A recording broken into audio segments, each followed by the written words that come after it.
trevas e furor, da tempestade o furacão, só vejo cheio de pavor, perigo, morte e assolação.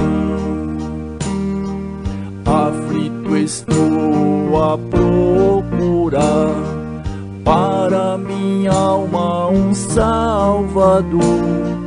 Corrido tenho terra e mar, nenhum achei eu de valor.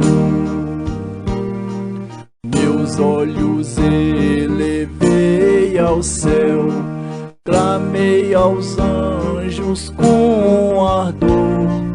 Da lei eu maldito réu, pedi perdão para o pecador.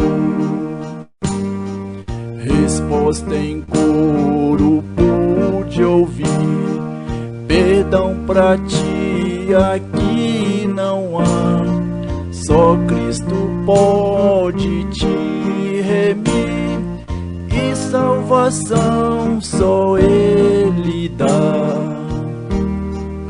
Ao pé da cruz estou, Senhor, contrito rogo a ti perdão, e por teu sangue remidor eu peço minha salvação.